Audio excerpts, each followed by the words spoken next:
So, some of you know I have a cold today. So I'm now going to teach how to meditate when you are not well.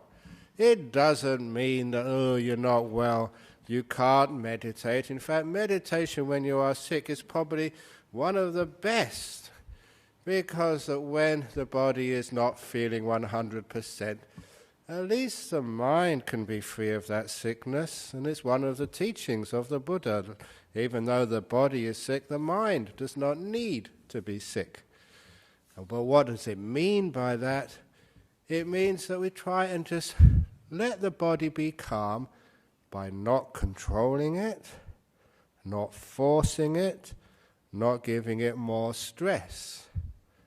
And how actually do we do that? When somebody was really sick in hospital once and I went to visit them, they had been meditating for a long time, and I said, "Are you meditating?" They said, "I can't meditate. An ache here, a pain there, the breathing is difficulty." And I said, "They can't meditate." And I said, "Really?" I said, "Can you make peace with your physical feelings instead of fighting them or being negative to them? Can you just make peace with them?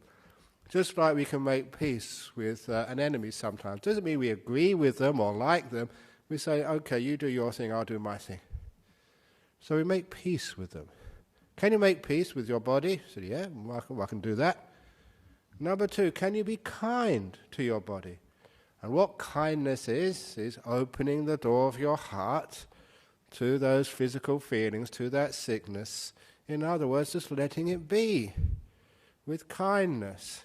Can you be kind to your sickness instead of always being angry and aggressive and violent sometimes to sicknesses? Yeah? Can you be gentle? In other words, just looking after the body. If it needs to stretch out the legs, stretch out the legs. If you need to lean against the wall, lean against the wall. You need an extra cushion, have an extra cushion. Can you be gentle with your body? Yes. Then you can meditate, I said.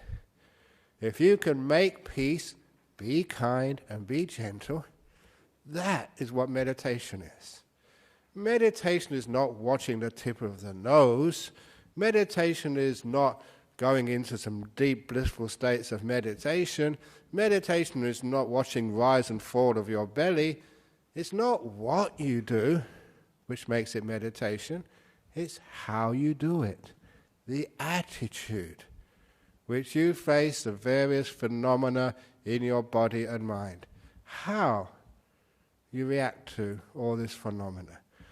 Sometimes you try your best to have a nice quiet neighborhood to do meditation in.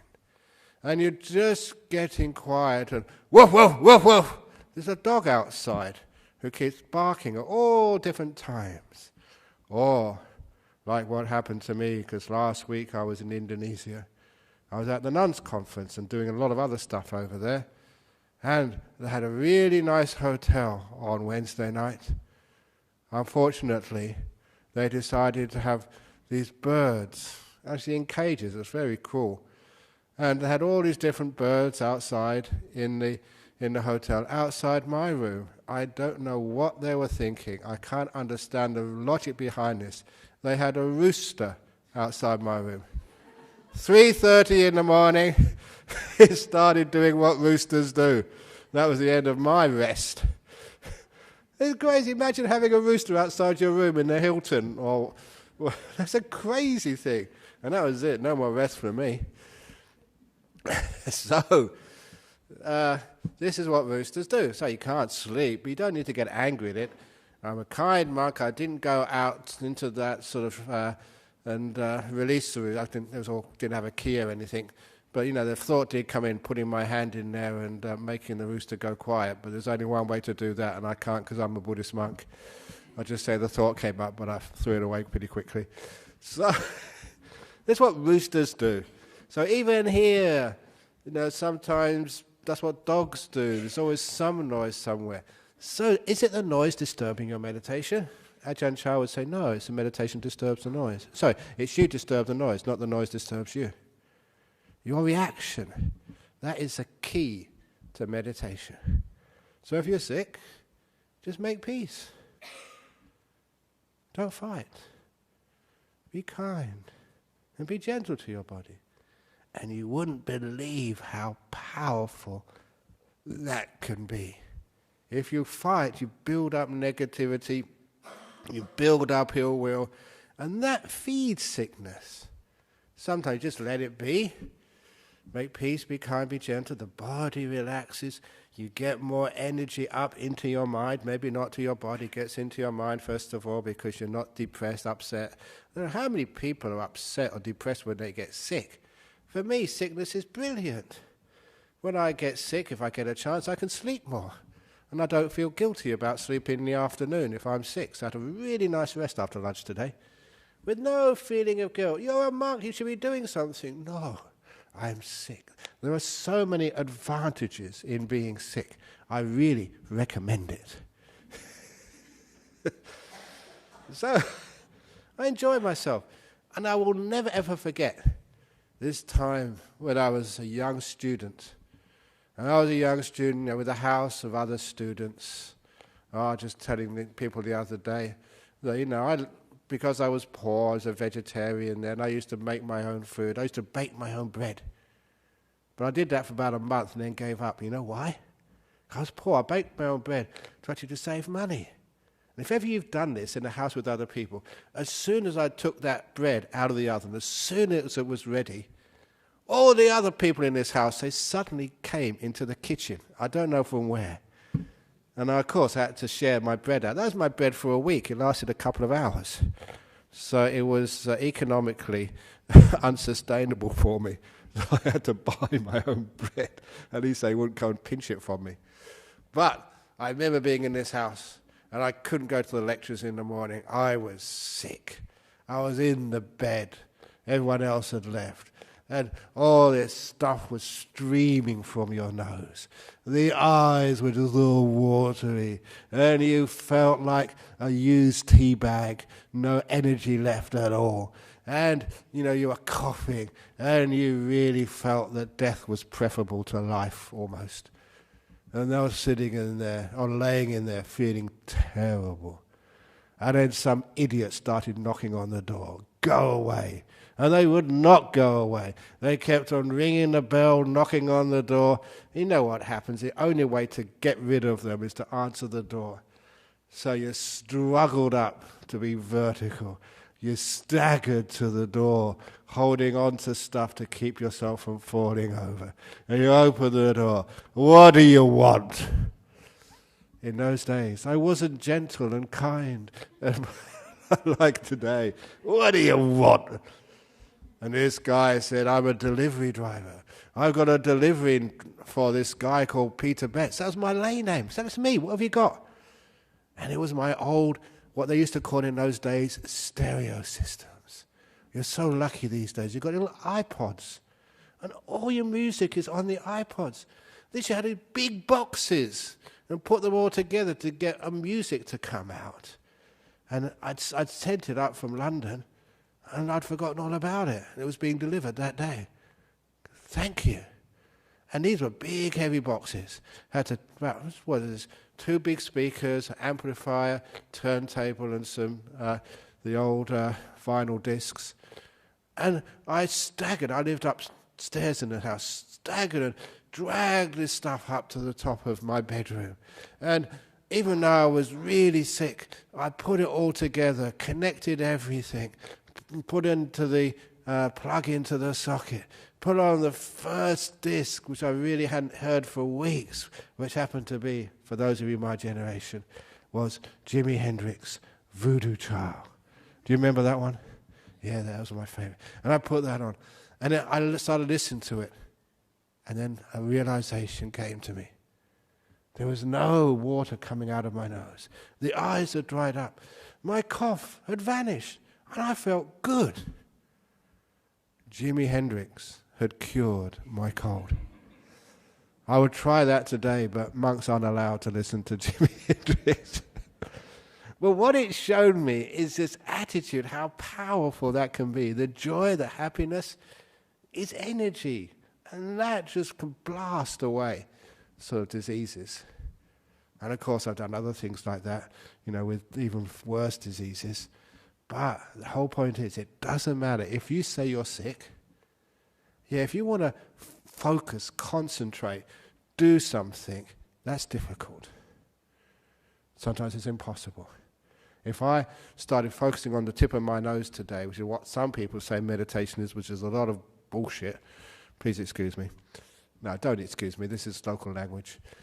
But it's really wrong. If I had to focus on the tip of my nose, I would just give up. A waste of time today, because my nose is really itchy. It's like a volcano about to explode. If I put my attention on there, it's going to go, it's going to blow. So that's not a good thing to do. So instead, I just feel the general state of my body, and I make peace with it. I don't fight it anymore. If I'm sick, I'm sick. If I'm aching, I'm aching. If I've got a gut ache, I've got a gut ache. If the mobile phone's going off, the mobile phone's going off. What the hell? That's what mobile phones do. It's incredible, even though you turn them off, somehow or other they turn themselves on again in your bags. I turned it off, I'm sure. So it's just life. So we make peace with it, and we're kind. There's this beautiful kindness to our body. And if you do need to blow your nose, blow your nose. It's not against the precepts. It's not evil. It's not bad karma to blow your nose. So you want to blow it, blow it. Great, almost right. Want to cough, cough. Because what that's doing, you're being kind and being so gentle with your body. Making peace, being kind, being gentle, starts to calm you down. Calm you down, calm you down. If you fight, it agitates you. So I'm going to make peace, be kind, be gentle. And my body just really calms down. Cold may not go away, but at least it will feel so much better afterwards. And this is not just for when you're sick in the body. It's the same when you're sick in the head. When you've got these great diseases of anger, ill will, negativity, guilt, fear, anxiety, depression, OCD, paranoia, schizophrenia, you're a killer. All of those, just calm down. Make peace, be kind, be gentle. And all of those negative states of mind, they all depend upon this underlying agitation of the mind. All those qualities I've just been talking about, they're like waves on the surface of a lake. If you just look at the waves, you'll never get anywhere. But if you understand where they're coming from, what's underlying them, an agitation in this huge lake which is your mind, and calm the lake down. And then all the thoughts, don't worry about the thoughts, they'll look after themselves. Underneath the thoughts, the agitation which creates and drives them, that's what we overcome. We just make peace, be kind, be gentle. And the whole lake settles down. Your mind becomes peaceful. When your mind becomes peaceful, the thoughts become peaceful. And they just become like little ripples on the surface of a calm lake. Anxieties, there's hardly anything left. Memories, guilt, where are they gone? I don't know. They were there when I started, but now they've vanished. Everything seems to disappear. And this is what happens when you make peace, be kind, be gentle. And for those of you who are out and out Buddhists, who know what the Buddha taught, who have learnt the suttas, make peace, be kind, be gentle, is the second factor of the Eightfold Path. Samma sankappa, the intention. This is an important, crucial part of becoming enlightened, of getting into deep meditation, making peace, being kind and being gentle. And no matter what is happening, if you're in the busy street, if you're really sick, if you are dying, like me this afternoon, maybe not, maybe I do exaggerate sometimes. My teacher I've been telling the Thai people this morning, that they said, "No, you're taking any medicine? I take Ajahn Chah's medicine." Ajahn Chah was my teacher. What's that medicine? He said, "You'll either get better or you'll die." So I don't have to worry. Either way, the cold's going to go. But I don't think I'm going to die this evening, or this morning, this afternoon, whatever time it is. So You just let it be. Make peace, be kind, be gentle. And you find everything gets so beautiful and so still. And now you meditate. That's what meditation is. So it doesn't matter what you're feeling. You can always do that, which means you can always meditate. Anytime, any place, any condition. So simple when you know how. Very good. So I am now going to walk the talk. Actually, not walk the talk, meditate the cogitate or something. I'm going to do what I've just been teaching.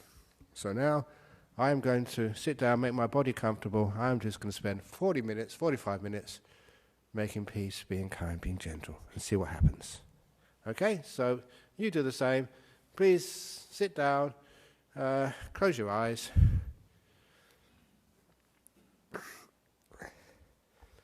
And with your eyes closed, become aware of your body. If you need to move something, move it. I can adjust my belt of my lower robe. That's nice.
And I ask my legs, do you want to be moved?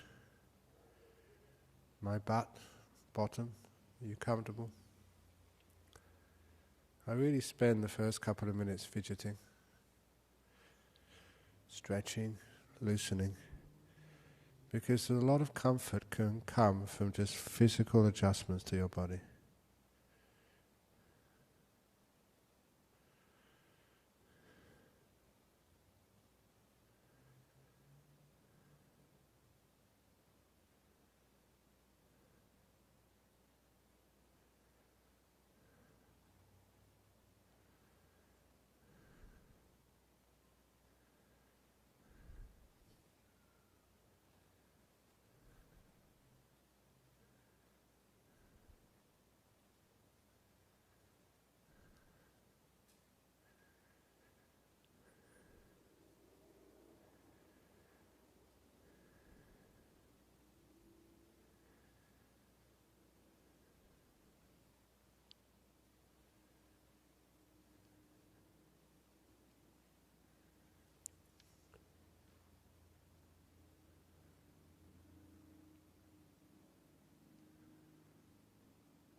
Once the body is relaxed through adjustment, now we can learn how to be aware and learn how to make peace, be kind, be gentle with anything we experience for the next 45 minutes.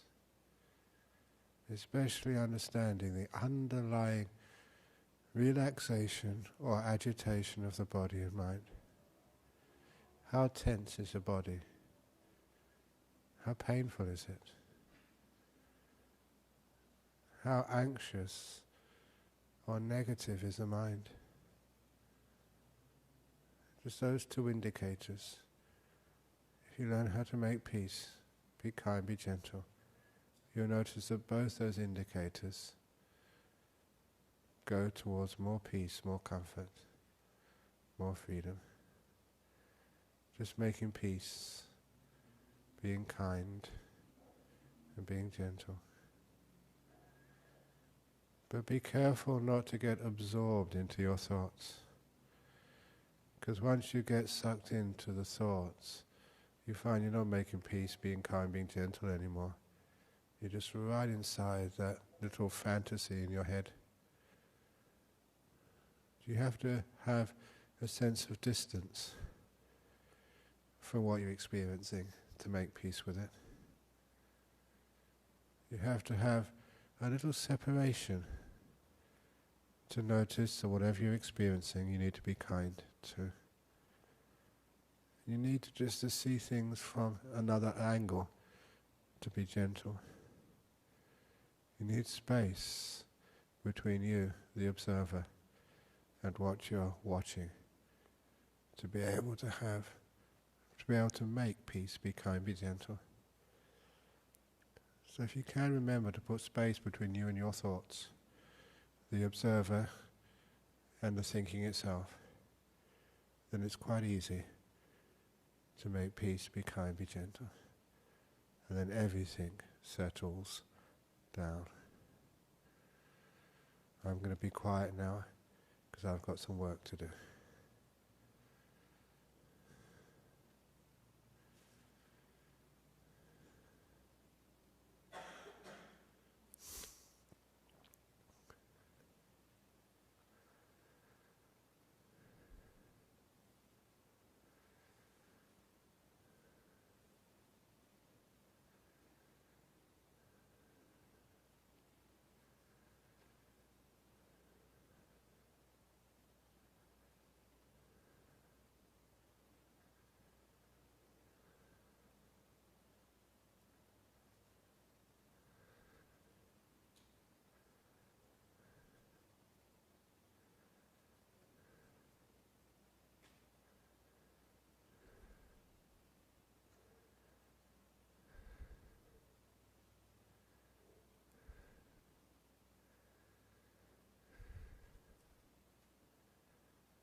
We have now come very close to the end of the meditation.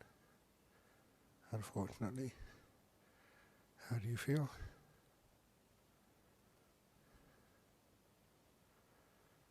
What was it like and why?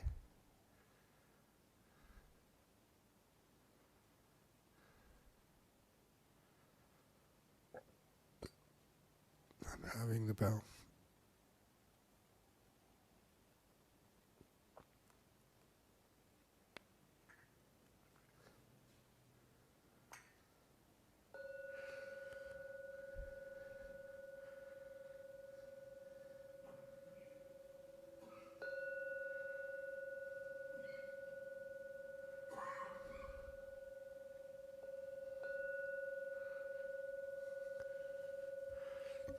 Very nice.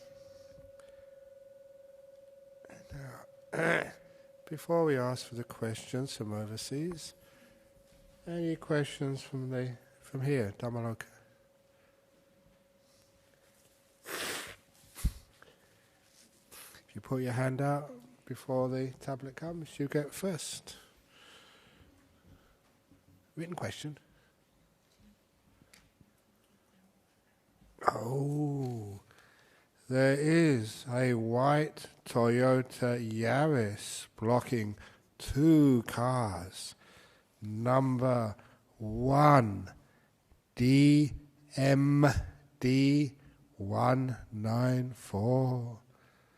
If you have a Toyota Yaris, 1, D for Dennis, M for meditation, D for Dharma 194. If you don't move it quick, it's making very bad karma. If it's still there in 10 minutes, we'll consider it to be a donation to our temple. 1 DMD 194, Toyota Yaris. Please move your car or you'll be in trouble. Whose is it? Pauline, our treasurer. Okay, thank you for your donation. That's very wonderful that people aren't embarrassed. It happens. So if you like to unblock the other 2 cars. Okay, now that fun and games we have. She wasn't blocking the other 2 cars, she was just making sure they stay here for the meditation. From France today. I am concerning on if we are disturbing the noise. I was enjoying the breath that had become soft and smooth. Then some people started speaking very loud outside. I felt like having some sublime, quiet music inside, but being deafened by heavy metal. In the end, I came out for meditation. So is it the case that loud noise does disturb the nature flow of meditation, and it's very important to be in a place with minimum noise, unless I'm in second jhanas? Yes, from France, it's wonderful if you can be in quiet places, and especially when you start meditating, it's nice to build up the energy and the experience in quiet places. And there are some places which are so still and quiet. Even if you can't meditate, you go in those places and the places just got so much energy and stillness, you do become peaceful and quiet. But unfortunately we live in a world with too many people, overpopulation, especially in Europe. And it's so hard to find places where you can be quiet. And so, you've got a choice. Either get earplugs or get mind plugs. And mind plugs is sometimes, I encourage people, I was doing this on the aircraft in my tours, is imagine yourself in a bubble. And then these are nice, skillful means. Imagine yourself in a bubble. And outside is the rock music, the heavy metal, the sound of the aircraft or whatever, babies screaming. That's outside, and you're inside in the bubble. I don't know, that tends to work for me. It just, that little imagination puts you in a little cave-type bubble, and which means that you do put a separation between you and your meditation and all of that noise. But in the end, the noise, the noise is just a noise. If you're trying to focus on your breath, yes, it'll be a distraction. But if you're focusing on the reaction to the noise or the reaction to the breath, you can always make peace with the noise. You can always be kind to it. You can always be gentle. which means the noise doesn't disturb you anymore. It's just noise, that's all. And I love saying this little story. It was in the Good, Bad, Who Knows book. One of our monks in Bodhinyana, his brother was visiting Bodhinyana, and he never got enough space in that place. So I said, well, it's nice of him to come, but he'd have to stay in a hotel. There's no place for him to stay. He said, doesn't matter, he can share my room. And I looked at this monk, I said, look, you're getting on a bit. If your brother comes, he's probably about the same age as you. One of you will snore, and you won't get any sleep that night. And sure enough, my prediction came true. His brother came, they shared the room, the little kuti room, and his brother started snoring before he did. Now, if you are sharing a room, make sure that you snore first, and then it doesn't disturb you. So there he was, oh crikey, I'm not going to get any sleep tonight. But then he remembered the teachings. It's not the noise disturbs you, it's you who disturb the noise. Change your attitude to the noise. And I was very pleased with him because he told me that his brother was snoring, and then he started using the powers of perception. It's how you listen to the noise. Changes everything. So instead of perceiving it as something negative, something really hard to listen to, he started to imagine it like some modern form of cutting-edge music. And imagine it like that. And you can do anything. You can imagine just the noise to be something which is really quite interesting. And soon he's told me that the noise of his brother snoring started to become so sonorous, just like a symphony or something. And that's the last he remembered. And then he woke up early in the morning. Once he changed his attitude from negativity to something which is beautiful and nice, then there was no problem anymore. He fell asleep. That's what we mean by not disturbing the noise. So you have a baby crying in the aircraft. I travel such a lot. When one starts, they all start. And, you're meditating there and oh crikey, it's such a disturbing noise. I don't think there's any noise more disturbing than a baby's crying, because that's been developed over evolution to actually attract attention, to keep the baby safe. It's really hard to ignore that. But you can start imagining the babies crying like some sort of ACD concert or something. The wailing. I don't know who's wailing. But anyway, start to notice it like that, and give it a sense of not negativity anymore, making peace, being kind, being gentle with it, and it disappears. It's not a problem anymore. When it's not a problem, the mind doesn't focus on it. When it doesn't focus on it, mind can focus on something else, it vanishes.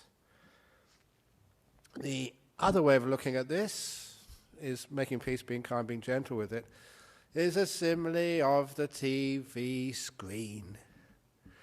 When I watched a documentary on one of the flights recently, and I noticed every time I do that, you watch the little screen, and after 5 minutes, no, less than that, after 1 minute, you can't see the upholstery on the seat in front of you.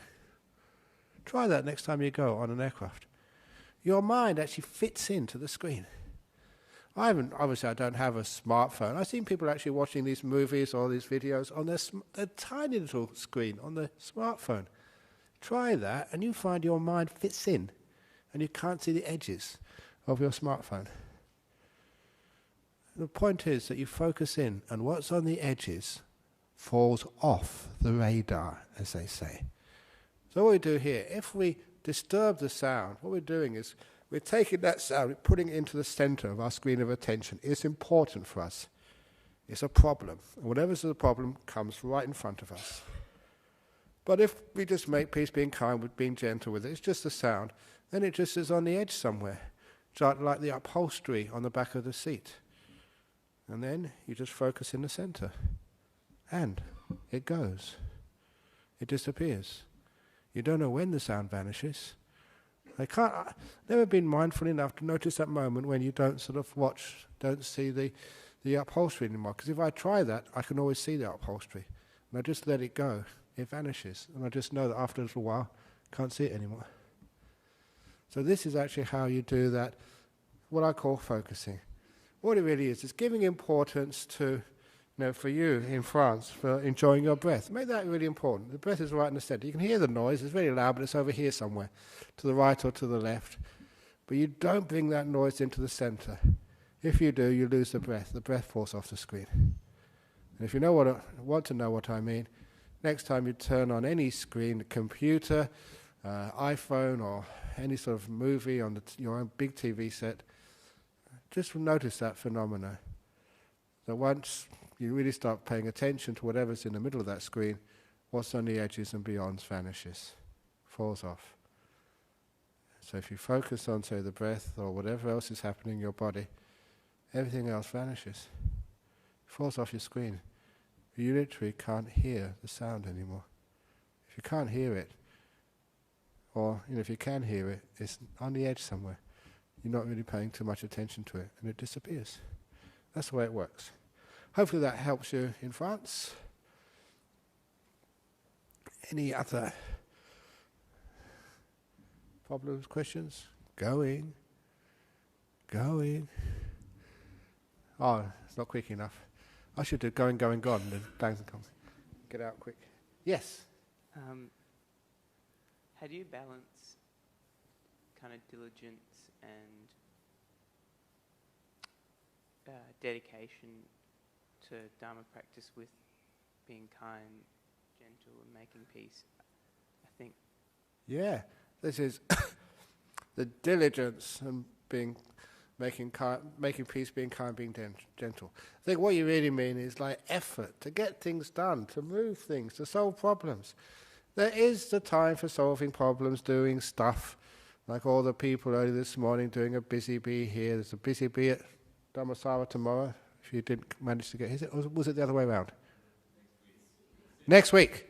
So those of you who missed out this morning, so out of compassion for you, we have another opportunity. So that's a Dhammarasa next week.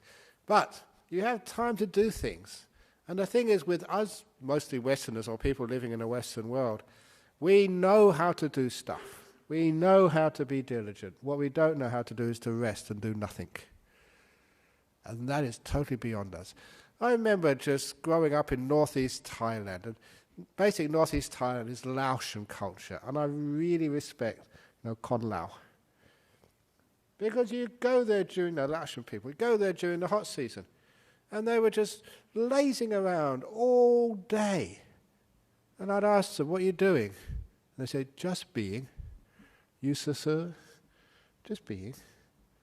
And I thought, wow, I've never seen anybody in a place like England doing that. They were all just, if they weren't doing anything, it's guilty. I should be doing something. I should be improving myself. What do you mean improving yourself? Aren't you good enough? Having just a nice time just to rest, relax, and do absolutely nothing. I've never seen such a relaxed people before.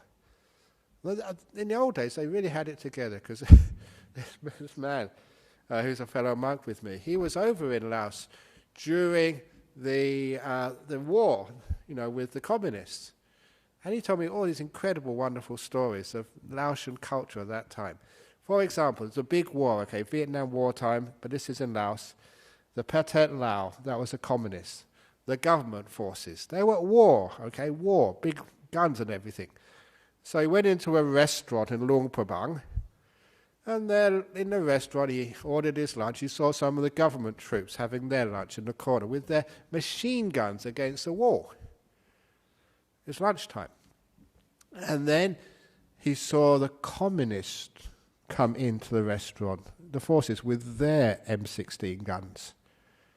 And he thought, I better dive under the table. This was war, and the two soldiers from opposite sides were in the same restaurant. But what did the communist troops do? They just went to another table, leaned their guns against the wall, because in Laos, war stops for lunch. That's absolutely true. Now, to me, that is Lao culture from the past. I think they've mostly lost that now.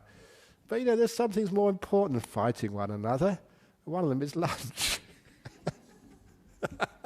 It's crazy. What a wonderful culture. And, of course, after lunch, they made sure that one left first and the other ones went the other way.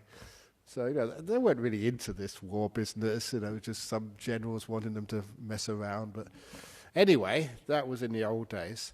And that whole idea of just learning how to relax and do nothing, instead of always having to be, as you say, diligent. There's a time for diligence. There's a time for relaxing. And again, when I went to Phuket, we taught a retreat at a resort. And I was just looking what other people were doing there. And no, we were just doing meditation all day, just relaxing. And these other people, they weren't relaxing. They go to these resorts to get away from it all. There was kayaking, there was tennis, there was visiting this, there was shopping trips. My goodness, when you go on holiday, you must get so tired. Because we don't know how to do nothing. So this meditation, making peace, being kind, being gentle, is learning how to do nothing. So for the last 45 minutes, I was not trying to get rid of my cold. That was doing something again. Cold you can be if you like, it's part of nature. Comes by itself, goes by itself. So I just relax, do nothing. That's the art of meditation. Afterwards I can be diligent. But when I've got my eyes closed, I do nothing at all. Bliss. Okay, so now's the time for you to be diligent. Meditation over. Off we go. We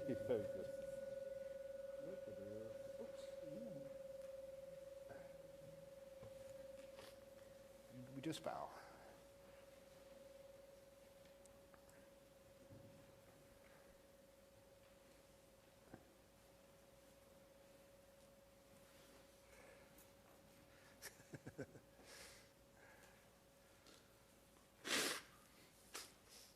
I love that culture. Absolutely lazy. Totally laid back.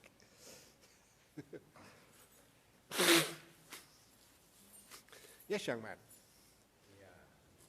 We just back from a retreat in the rainforest in Peru. You went